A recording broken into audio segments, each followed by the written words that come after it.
So yun po mga kabiyaya, mga ka-Dapper Cats, ang mabiyayang araw sa ating lahat. At eto na nga. Eto na nga. Patindi na ng patindi yung mga nagaganap na parinigan. At patindi din ng patindi ang mga banat ng mga pro page ng GMA Networks sa Tito Vic and Joey. Na ultimo 1969 na balita sa radyo. Ultimong 1969 na balita ata ito sa radyo ay tawag dito. Tawag ba dito? Inaano nila na TV5, pati TV5 dinadamay na nila. Alam nyo, ito lang sa TV5 wala kang nakikita o wala tayong napapansin na mga pro page po na yung naninira sa kabilang network. Wala. Sa TV5 yung mga pro page nila, yung mga The Kapatid Bus, wala. Kung hindi binabanatan ng pro page sa GMA ang TV5, hindi rin sumasagot, sa tutusin nga sumasagot lang yung mga itong ibang page ng TV5, yung mga pro page, no? Or yung mga page, mga vlogger, kung ano ba tawag doon sa kanila? O yun, yung mga pro page, no? Etong GMA, magsimula ho nung nanalo ang Tito Vic and Joey sa trademark na Itbulaga, o dito sa trademark na Itbulaga na viral issue at viral topic talaga ngayon, halos lahat na lang po ata ng mga medyo nadawit ng kaunti ang pangalan Tito Vic and Joey sa mga issue noon pa at ngayon ay binabalik-balikan nila. Ganyan kababaw yung ganyan kababaw yung mga pro page ng GMA. Wala man lang kayo maibato sa Tito Vic and Joey na matigas-tigas na tipong iindahin nila. Anak ng sayote nga naman. Wait lang, ayusin ko lang yung electric fan ko kasi alam nyo naman, nadadry yung skin natin. Hindi tayo naka-aircon katulad ni Paulo Okay. Electric pan lang kasi tayo mga kabiyaya. Hindi tayo katulad ni Paolo Contis na kaya lang naman nagmukhang tao yan nasa aircon. At ito, pag-usapan din po pala natin yung si Jose Manalo, si Mayor Jose Manalo bumanat na rin. Sinupalpal si Paolo Contis. Uy, may bansag ngayon si Paulo Contis Ano yun? Nakita ko sa comment. Ano ba yun? Paulo Yabang Contis. Ang daming bansag ni Paulo Contis ngayon, no? At ito, may papakita ko sa inyo na palaging pananakot na ginagawa sa amin ng TVJ vlogger, ng mga TVJ defender. Ito yung mga ginagawang pananakot ng mga fans or panatiko ng Halusos or ng Tape INC. Papakita natin mamaya sa inyo yan, no? Siyempre, don't forget to like, share, comment, and subscribe sa ating YouTube channel at pindot na lang din po yung bell button para lagi tayo updated sa ating mga video araw-araw. Ayusin ko lang ang aking upo at nakatagilid ako. Ang hirap huminga. Okay na. Game na. Unahin natin itong mga yung mga pro page ng tawag dito ng GMA Network. Hindi network network. Okay. So, unahin natin tong ito. Ito yung isa sa mga ito yung mga tawag dito, yung pro page ng GMA na grabe bumanat sa Tito Vic and Joey. Hoy, ikaw malapit ka na, mga 2 weeks. 2 weeks mag-goodbye ka na sa page mo. Ngayon, lubos-lubusin mo na yung pag-iingay mo kasi ilang linggo na lang. She's gone. So, unahin natin to, no? Ito, tingnan nyo na makikita nyo dyan si screen. Tingnan nyo, Sabi ng Kapuso Alliance, ganito sila bumirada sa Tito Vic and Joey. Yung tipong mga laos ng issue, yun yung mga binabalik-balikan nila. So, hindi na rin bago ho sa atin yan. No? So, kaya ako naman din po ito pinapakita sa inyo, mga Kadabarkads. Kayo ang testigo ko kung sakali man, no, na baka magreklamo ito na bakit biglang nawala ang kanyang Facebook page katulad nung kay Best Phil. Si Best Phil nga, kumukukak ngayon, hindi ko pinapansin. Okay, eto, sabi niya, ang sarap uminom ng Pepsi habang nagbabasa ng comment. Ang ilan sa mga TBJ fans nagtatahol na silang parang aso. Yung nahuulol na tsaka kaka-cancel, wala akong pakialam sa inyo. Mga hambog kayong TBJ fans. Wala ka palang pakialam sa amin at wala kang pakialam sa mga TBJ supporters. Bakit ka nagpo-post? Ibig sabihin, tsaka ito kung hindi ka nasasaktan sa isang comment, bakit mo kailangan mag-post? Dito, ito kasi hirap sa inyo, no? Sa lahat ng panatiko ng Tape INC at ng generic na Itbulaga, kayo mismo or yung mga iniidolo nyo, yung mga nanglalaglag sa inyo. Hindi namin kayo dito nilalaglag, kayo mismo nanglalaglag sa inyo. That's correct. English yun, ang dami niya tignan nyo 3 days ago niyang pinost to. Kanina, pinost ulit. Bali araw-araw niya itong pinopost Oo. Tingnan niyo yung mga comment Dito si Andoy. Andoy, ba't andito ka, Andoy?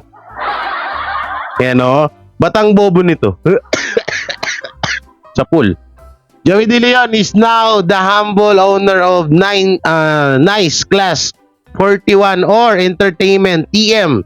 Ano kaya ikakaso ng Tape INC sa TBJ pag ginamit ang title na Itbulaga? Dahil si Joey De Leon nahang may-ari ng TM for trademark, yung TM po is trademark, or trademark for entertainment. So ito yung post ni Tito Soto, no? So yan, makikita nyo dyan. So nabasa nyo na, hindi na natin kailangan basahin, no? Ito naman, EAT, ito ang totoo. Convicted. Ito na naman, si ano to Sino to? Si Rappler. Ito na naman, yan, si ata to, si Rappler, 2000 March 2019, 29. 2009, 12 PM. Alam ko, Rappler po ang nag-post nito Ay, hindi pala. Akala ko, ito na naman yung sa Pepsi Sa Halusos pala to. So, hindi na natin basahin yan, no? Oo. Ang pinagtataka ko lang, ba't hindi kaya pinopost to ng GMA Alliance? Diba lagi nilang pinopost na rapist ang Tito Vic and Joey? Ano kaya yung nasa screen natin? So, yan natin. Huwag na natin pansinin yan. Hindi yan, sayang sa airtime. Sabi ni Resty, sino kaya ang bitter? Wala na kinalaman ng Pepsi sa issue ng Tape INC at TBJ. Matagal ng panahon na yung Pepsi na yan. Totoo naman. Ang hirap kasi sa pro page ng GMA. Ang hirap po kasi sa kanila. Wala talaga na silang masilip sa Tito Vic and Joey. Kaya ang ginagawa nila, yung mga lumang mga issue, yung mga lumang mga pwede nilang ipangbato sa Tito Vic and Joey, yun yung ginagawa nila. Kaso, alam nyo, sila mismo rin nagpapahamak sa sarili nila. Totoo yan. Alam nyo kung bakit? Paano hindi sila mapapahamak? Biruin mo. Ano ba yung issue doon about sa sa Pepsi? 'Di ba yun, yung paghalay, no? 'Di ba? Na hindi naman na isa lang naman na urban legend na ang Tito Vic and Joey ngayon tinuturo. Or si si Tito Soto and Vic Soto, 'di ba? So, anong mas matimbang? Yung pinanagot ng batas natin na isa kang rapist or yung haka-haka lang? Kasi sa Tito Vic and Joey yung mapatungkol po niyan sa Pepsi Paloma na isa lang po yan urban legend. Haka-haka. Kwento-kwento. Oo. Pero yung sa mga boss nyo, katulad ng sa Halusos, naka-record dyan sa batas natin. Nasa batas natin na nasampahan siya ng kaso ng rape. At hindi lang yun, hindi lang yun. Ayoko na lang tuloy. No? Kaya kung ano man, kung halimbawa man na may masisilip tayo sa sa ano, kung silipan lang po ang usapan, mas matindi ho yung mga boss nyo. Okay, dito pa tayo. Oh, ito pa. Ito pa. Sabi niya kasi dito, ginamit pa daw si Lord ni Tito Soto. Ginamit pa daw ni Tito Soto si Lord. Okay, ito basahin natin ha. Naku po, ginamit nyo pa si Lord sa ipinaglalaban na trademark. Pati gobyerno na nanahimik, idinamay ninyo pa. Huwag ganun, Tito Sen. Maling-mali ang ginagawa ninyo, kapal talaga ng apog ni Plagyaris na ito. Ano yung ibig sabihin ng Plagyaris? Si ano pala sinasabihan niya rito, si Model of Manila. So tayo doon naman sa issue ni Model of Manila. May nakapasok na lamok. Doon naman sa issue ninyo ni Model of Manila, wala na po kaming pakialam doon. Issue nyo yan. Ang pinapansin lang namin ho dito yung issue, yung binabato nyo sa Tito Vic and Joy, wala ho kaming pakialam doon sa mga vlogger na kinakaaway nyo, no? Una-una, about sa pagtawag ng Diyos. Ito na naman tayo. Ilang beses ko na yung explain to eh. Ultimong lagi ko nga naririnig sa mga interview ng mga amo mo, puro Diyos eh. Diyos ko po. Hindi na natapos na Diyos ko yan, ha? Oo. So siguro eto si Kapuso Alliance, galit to sa mga anak ng teteng kayo nga, may pa-pray-pray pa kayo eh. Anak ng wedding naman, kayo nga may pa-pray-pray pa kayo nung nanalo na yung Tito Vic and Joey. Tayo po yung mga legit dyan, TPINC supporters, mga lusus, mga totoong supporters. Ipag-pray po natin na mabawi po ng lusus ang kanilang ang pagkapanalo ng TVG. Pray mo, dinadamay nyo rin. Andyan sa mga page nila yan, tingnan nyo. Okay. Sige, wag na natin, hayaan na natin yan. Sinusupla lang naman natin yan eh. Dito naman tayo. Ay wala na pala, wala na ba? Ito yung sinasabi ni Nila na, pero siguro tsaka na natin to sa isang video na lang, no? So mabalik tayo dito sa isang issue, no? Dito, kay Paolo Contis muna tayo bago tayo mapunta kay Jose Manalo. Dito kasi, no, mga kabiyaya, dito kasi, yan, cut na natin yung screen recorder. Dito sa interview kay Paulo Contis, medyo pinahagingan siya ng isang nag-i-interview. Sa inis ni Paulo Contis, ang ginawa na lang niyang katatawanan yung tanong sa kanya. Alam niyo kung anong tanong? Kasi may bago silang movie ni Rian Ramos, no? Rian Ramos, Rian Ramos. May bago silang movie. So, syempre may press con yan, may mga interview yan. Ngayon doon po pala sa movie na yun, ang ganap ata doon ni Paulo is parang maghihiwalay sila ni Rian Ramos. Ngayon, ang tanong nitong nitong nag-i-interview, siguro Paulo, lagi nagsisink in sa utak mo na yung ganyang mga mga eksena kasi sanay ka na dyan eh. Etong Paulo, makikita nyo sa mukha niya na medyo nagalit at ginawa na lang, ibinalik ko na lang yung galit niya at ginawa niya na lang katatawanan. Tingnan nyo, panoorin natin. Wala. Saan tapos nakalagay dito? Ito, lagay natin dito. Tingnan nyo Ang ganyan, medyo pangit lang yung sounds. Pero, tingnan nyo naman yung itsura ni Paulo dyan, no? Yung itsura ni Paulo. Sabihin nila na hindi daw nagalit. Tingnan nyo, nakaganon na agad yun. Yung unang bungad pa lang. Dito sa room niya. Alam mo? Sa dami wala sa totoong buhay. Oo. Actually, pinagsama-sama ko lang siya. Tapos naisip ko na. Actually, maraming beses naman naghiwalayan tayo. So, may one for each sequence. So, pwede ka mag-best actor Steve. Kasi hindi mo lang kailangan kumarte eh. Baka Dahil hindi pa niya ko. pupunta. Hindi ko. Baka ito na yung ano ko, ikaw Grand Slam ko. No? Ay, pero nung binabasa ko si Kuya, nag-isip ko na, ay, baka posibleng, Ang sabi ng nagtatanong, para maninaw sa inyo, hindi na daw kailangan umarte or umacting pa ni Paolo Contis dahil sanay na daw siya sa ganitong gawain. Kaya itong Paolo, imbis na alam mo ko medyo medyo masakit kay Paolo Contis yun, pero hinayaan niya na lang. Oo, baka nga daw ika-Grand Slam niya daw to pag binigyan siya ng award. Dahil sanay na daw siya sa mga hiwalayan na yan. Ulitin natin para maintindihan. mas nakarelate dito sa role mo. Ano po? Sa dami ng wala sa totoong buhay. Oo. Actually, pinagsama-sama ko lang siya.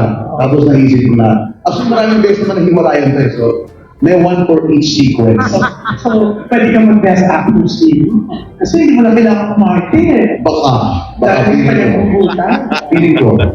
Baka ito na yung ano ko. Ikaw Grand Slam ko. No?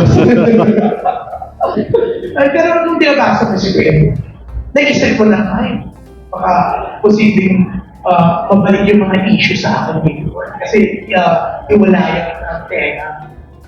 Never kong iniisip ko. Kahit anong trabaho ginawa ko, ay lagi para sa akin, hiwala yung personal sa professional na trabaho.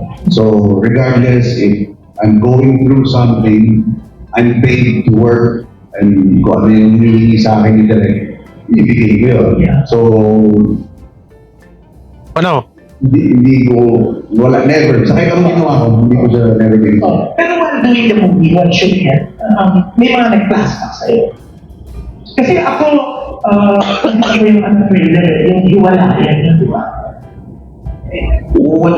Wala eh. Kasi meron isang eksena doon na di ba meron isang eksena na parang umuulan, di ba? Tapos nagyakap kami. Hindi ko pwedeng ulitin sa totoong buhay kasi sa totoong buhay kasi nagasaan ko eh. Hindi. Hindi. Biro lang yun. Baka naman sulat na naman. Ako maghahabol ako ng ano? Oo. Honestly, to be honest, I try my best not to. Okay, however, minsan sa may mga eksena kami ni Ria na nag-uusap, siyempre meron kang familiar words na sinabi na maaalala mo rin yun. Akala ko ba wala? It actually helps you with the scene. Pero at the end of the day, hanggat maaari, never ko yung pinapasok na personal. Kasi ang personal, pag pinasok niya sa trabaho, doon nababaliw yung ibang mga artista eh. Doon sila nahihirapan na makawala. So kung ano yung role, hanggat maaari, ako lang yun. Pero it helps, of course. Ay, nako. Ang hard nun, no? Tanungin ka ng ganun. Hindi ba nag-ano sa'yo yung mga hiwalayan mo noon? Na minsan nakakatawa na lang na nakaka-ewan eh.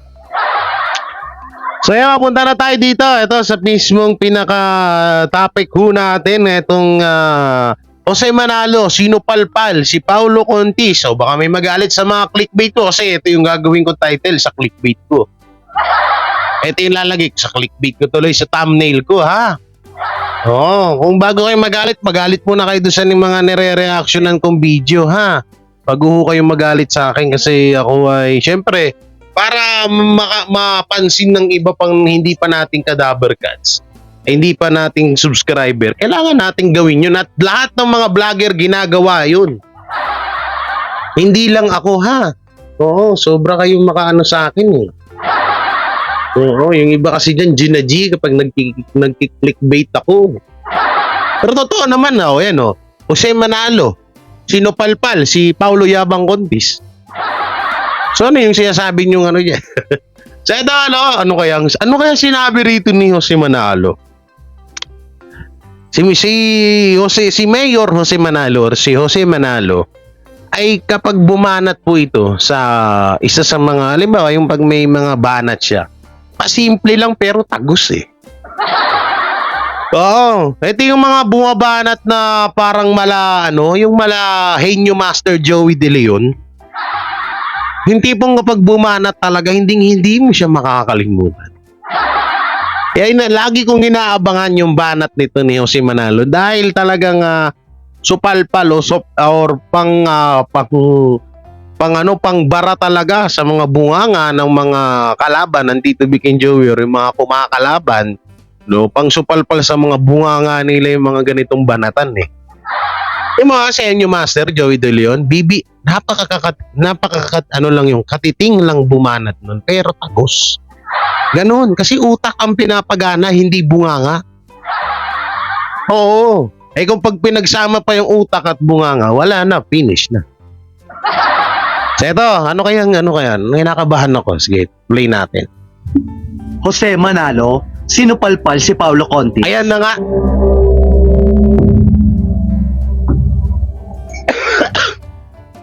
Hindi nagpaawat si Mayor Jose Manalo na maging siya ay sinupalpal na rin ang kapuso actor na si Paulo Contis. Ito'y kasunod na patuloy na paggamit ng tape ng pangalang Itbulaga sa kabila ng desisyon ng Intellectual Property Office of the Philippines. Ano kaya sinabi? Nakanselado na ang kanilang trademark registration. Sa kabila rin ng pakiusap ng TVJ na hindi na nila gamitin ang Itbulaga.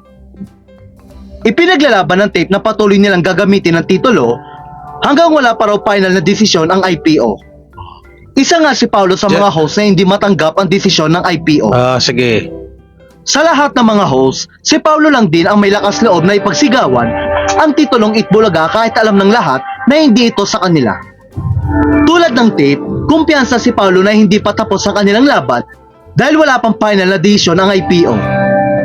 Dahil sa pagmamatigas nga ng tape at ni Paulo ay hindi na rin nakapagpigil pa si Jose Manalo na mas kilala ng lahat bilang Mayor Jose. Sa segment nilang So Goodbye mga kapatid, Ayan na. sinupalpal ni Mayor Jose ang aniyay mga fake. Ano? Pinaalala rin ni Mayor Jose na bawal ang illegal. Aniya, ako po ay nag-ikot-ikot, kaya pinatawag ko kayong lahat. Para ipaalala ang aking panukala na bawal ang mga fake, bawal ang illegal. Bawal ang mga fake, bawal ang illegal.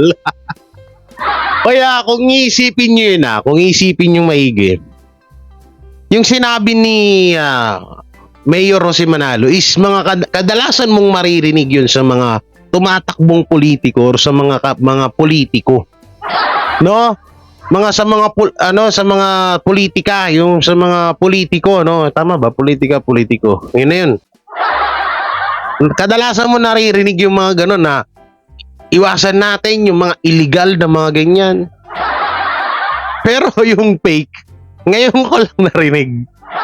Kaya ito talaga, pang supalpal, kahit sabihin natin, pag supalpal talaga kay Paulo Contis to. Diba? Ulitin natin yung mga sinabi. Mayor, hindi ito sa kanila. Okay? Tulad ng tape, kumpiyansa si Paulo na hindi pa tapos ang kanilang laban dahil wala pang final na desisyon ang IPO. Dahil sa pagmamatigas nga ng tape at ni Paulo ay hindi na rin nakapagpigil pa si Jose Manalo na mas kilala ng lahat bilang Mayor Jose. Sa segment nilang So Goodbye mga kapatid, sinupalpal ni Mayor Jose ang aniyay mga fake. Pinaalala rin ni Mayor Jose na bawal ang illegal. Aniya, ako po ay nag-ikot-ikot, kaya ipinatawag ko kayong lahat. Para ipaalala ang aking panukala na bawal ang mga fake, bawal ang illegal. Matatandaan magparinig din. Bawal ang fake. Bawal ang mga illegal. Dapat Jose Manalo, sinabi mo bawal ang mga kolorum. Oo. Bagay, kolorum, illegal. Isa nga lang. Oo nga, no? So, ibig sabihin ni Mayor Jose Manalo, yung sinasabi niyang illegal, ay yung kolorum. Gawa ng revamp na Itbulaga, kolorum na yan eh. Hindi mo alam kung anong title. No? Hindi mo nga alam kung ano yung mga gagawa nila dun. Kasi nung nag-umpisa sila, simula nung umalis, ang Tito Vic and Joey sa GMA, kasi dyan sa sa Tape INC na yan, sa APT studio na yan, no? Noon pa man, kolorum na sila. Biruhin mo na siyempre, sa Tito Vic and Joey naman talaga yung titulong Itbulaga. Kaya, simula noon, nung umalis yung Tito Vic and Joey dyan sa Tape INC na yan, wala na, kolorum na talaga yan. Kaya tama yung sinasabi ni Jose Manalo, bawal lang fake, bawal lang mga illegal. Dahil ang colorum, illegal yan. Tingnan nyo, napaka-basic lang nung banat ni Jose Manalo na yun. Pero, ang daming umiyak dun. Ang daming nasaktan dun.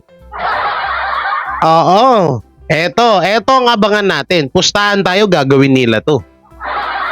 Ibabalik na naman ng mga pro GMA at mga vlogger ng Tape INC ng mga tolongges na mga vlogger. Ibabalik na naman nila. Oo, ibabalik na naman nila yung issue about zombie at kay Jose Manalo yung racism ba yun? Yung mga blackout na issue noon. Pustahan tayo babalik yan. Bumira na si Jose Manalo kaya talagang ang gagawin nila dyan, babanatan din nila yan. At ito nga po pala, may isa kasing vlogger na tinawag akong tanga dahil daw dun sa pinal na sinasabi ko. Alam niyo kasi ganito yan. Biruin mo ang pinaka nagtataka lang ako bakit kadalasan yung mga post ng mga pro page ng GMA at ng Tape INC vlogger, bakit English Tagalog? Pinal decision. Biruin niyo yun Oo. Isipin niyo maigi, kung final, dapat final decision, hindi pinal. Tagalog, English, ano yun? E di sana tinagalog nyo na rin yung decision. Oo, ang hirap kasi sa inyo. Pain, sa tutusin po, pain lang yun. Alam ko naman po na pinal, ang Tagalog ng final.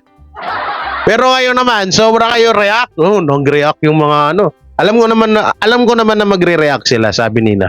Ang bobo ni J.K. Barra. Hindi niya ba alam na yung pinal ang Tagalog ay yung pinal ang English ay final? Oo nga, alam ko. Bakit? Ano ba? Ang pinupunto ko doon, bakit pinal? Hindi na lang final lang ilagay. Total, nag-English ka na rin naman sa dulo. Englishin mo na rin yung unahan. Bilhin mo final decision. Di ba pwedeng final decision? Nasingit ko lang yun kasi maraming mga ob na nagre-react sa kabila. Okay, tuloy natin. Tito Soto, tungkol sa mga walang respeto sa batas. Ayon pa kay Tito Sen, ang mga walang respeto sa batas ay sanay umano sa illegal. Ayo, totoo. Aniya, siguro naman dapat sumunod tayo sa batas. Ang sakit nun, guys.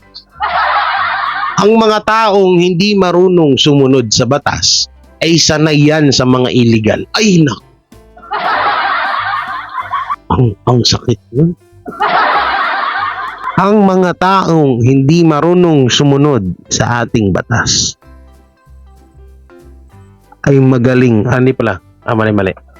Ang mga taong hindi marunong sumunod sa ating batas ay mahilig sa illegal. Ouch! Ang sakit nun, guys. Ops, wala kaming pinapatamaan dito. Bato-bato sa langit. Ang tamaan, wag magalit. Sarap mangasar, no? Sarap mangasar, tapos gigil na yung iba. No, sarap mangasar na mga ganito, no? Tapos yung iba dyan, gigil na gigil. Tingnan mo, may mga pakulo na naman sila dyan mga ilang araw, kaso-kaso. Basahin natin mamaya yung comment sa akin, yung death threat, Sige, Kung ano ang sinabi ng batas, unless sanay ka sa illegal. Samantala, humihingi naman ng respeto si Bossing Big sa mga taga-tape dahil nirespeto umano nila ang mga ito noong wala pang desisyon ng IPO. Kung saan hindi nila...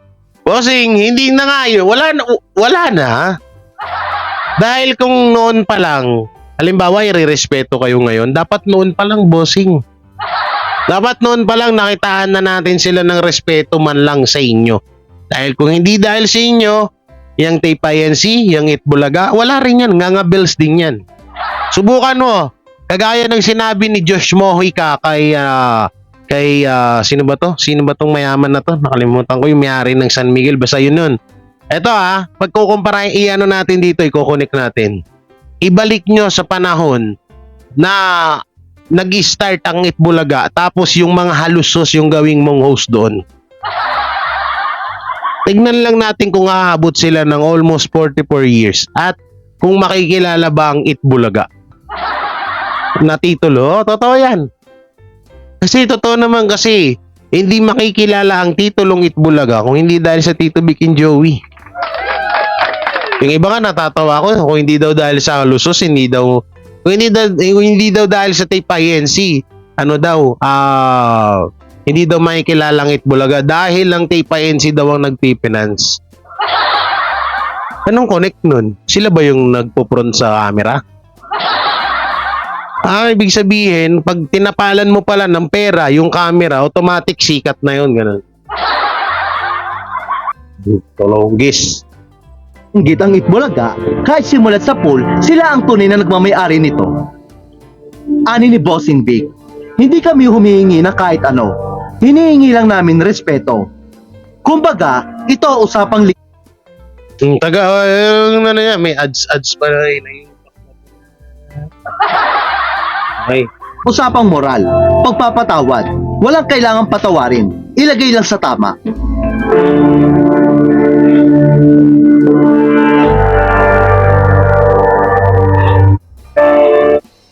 Ano na lang yun, mga comment na lang ho yun ng netizen. So ito yung sinasabi ko sa inyo na na pinasa ho sa akin. Yung kinoment sa video ko. So makikita nyo dyan sa screen, no? Ito, sabi niya, hinay-hinay sa pagtira sa tape. Baka ipahinto ng mga halusos ang edad mo. Ito, dito na hindi ko sila binabanatan. Kasi ang salitang banat or pagtira ay parang ginagawan mo sila ng issue. Ganun. Yung sinasabi mo sa kanila ay hindi katotohanan. Lahat ng sinasabi ko rito totoo. So paano ko sila tinira? Paano ko sila binanatan? At anong karapatan nila na ipahinto ang edad ko? Ipapatumba nila ako, ganun? Ito po ay comment po ng unknown account na wala man lang pangalan at kakagawa lang din nung ikinoment. So, ibig sabihin talagang ginawa lang siyang account para i-comment sa video ko. Ngayon, handa ako dyan kasi kung oras mo na, wala tayong magagawa doon, no ka ba? Tigilan nyo nga ako. Ilang beses na yan, yung mga ganyan, yung mga death threat na yan. Ang dami nang gumawa sa amin yan. No? Tsaka, hindi namin sila binabanatan. Totoo ang sinasabi namin dito.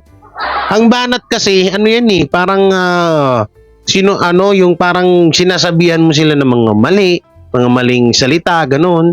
Yung mga faking, hindi pala mali, mga faking balita, mga faking, parang ginagawa mo sila ng issue, ganun yun. Ginawan ko ba sila rito ng issue? Hindi naman So, anong pinagsasabi mo? Ito, nahihinay lang daw, baka ipahinto daw ng tape. Baka ipahinto ng mga halusos ang edad mo. Kung yan ang gawain nila, wala tayong magagawa dun. Wala man akong pakialam dun. Akala nyo mo, tatakot ako sa ganyan nyo? Anak ng tete. Hindi porket may yaman mga, hindi kami natatakot sa mga yan. Saka anong ginawa namin mali sa kanila? Totoo naman yung mga pinagsasabi namin dito.